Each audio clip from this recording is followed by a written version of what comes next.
आज हम बात करने वाले हैं एक ऐसे व्यक्ति के बारे में जिसने अपनी चमक धमक से सबका ध्यान अपनी तरफ आकर्षित किया, लेकिन बाद में एक बड़े फाइनेंशियल घोटाले में फंस गया। हम बात कर रहे हैं विजय माल्या की। विजय माल्या का जन्म 18 दिसंबर 1955 को एक प्रतिष्ठित परिवार में हुआ। वे एक व्यवसायी, राजनीतिज्ञ एंड शराब के उद्योग में उनका प्रसिद्ध नाम था। उनके पास यूनाइटेड बेवरेज ग्रुप था, जो भारत के सबसे बड़े बियर मैन्युफैक्चरर में से एक है। उनके जीवन का एक बड़ा हिस्सा बिजनेस और राजनीतिक से भरा रहा।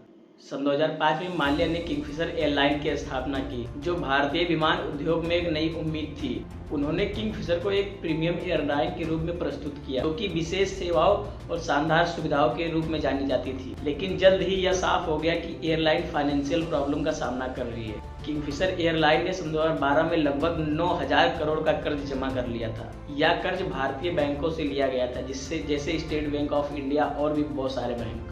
माल्या ने कर्ज का इस्तेमाल एयरलाइन के संचालन के लिए किया, लेकिन कंपनी के घाटे में लगातार बढ़ोतरी होती रही। जैसे जैसे किंगफिशर की स्थिति बिगड़ती गई, माल्या पर बैंकों को धोखा देने का आरोप लगने लगा।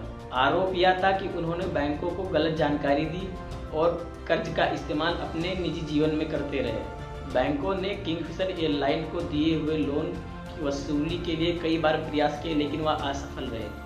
सन 2016 में जब माल्या इंग्लैंड चले गए तो भारतीय सरकार ने उन्हें भगोड़ा घोषित कर दिया। इन्फोर्समेंट डायरेक्टरेट मतलब ईडी ने उनके खिलाफ मनी लॉन्ड्रिंग के आरोपों की जांच शुरू कर दी। माल्या के खिलाफ कई मामले दर्ज किए गए और उन्होंने आरोपों को खंडन किया, या कहते हुए कि उन्हें गलत फंसाया जा रहा है। विजय माल्या के पास राजनीतिक संबंध भी थे, जो उनके मामला को और स्ट्रॉन्ग बनाता है। उन्होंने कई सालों तक राज्यसभा के सदस्य के रूप में काम किया है। उनके राजनीतिक संबंधों के कारण कई लोग यह मानते हैं कि उन्हें विशेष अधिकार मिल सकते हैं, लेकिन अंत में उन्हें अपनी गलतियों का सामना करना पड़ा।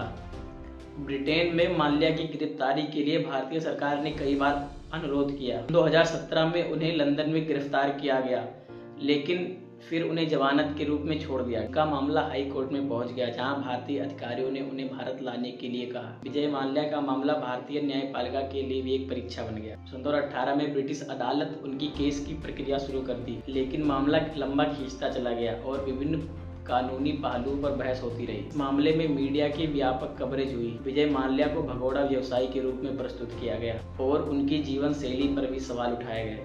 उन्होंने लंदन में महंगे महल और कारों के साथ रहना प्रदर्शन किया, जो लोगों के बीच नाराजगी का कारण बना। विजय माल्या के मामले ने भारतीय बैंकिंग और फाइनेंशियल लॉ पर विशेष सवाल उठाए। दिखाता है कि कैसे कुछ अधिकारी अपने संपर्कों का लाभ उठाकर जिम्मेदारी से बच सकते हैं। आज भी विजय माल्या का मामला खत्म नहीं हुआ। उनकी जिंदगी की कहानी न केवल एक व्यक्तिगत गिरावट का बयान है, भारतीय फाइनेंशियल सिक्योरिटी का भी प्रतीक है। दोस्तों, आज का हमारा वीडियो कैसा लगा कमेंट सेक्शन में जरूर बताइए। वीडियो अच्छे लगे चैनल को सब्सक्राइब कीजिए, लाइक कीजिए, कमेंट कीजिए। जय हिंद, वंदे मातरम।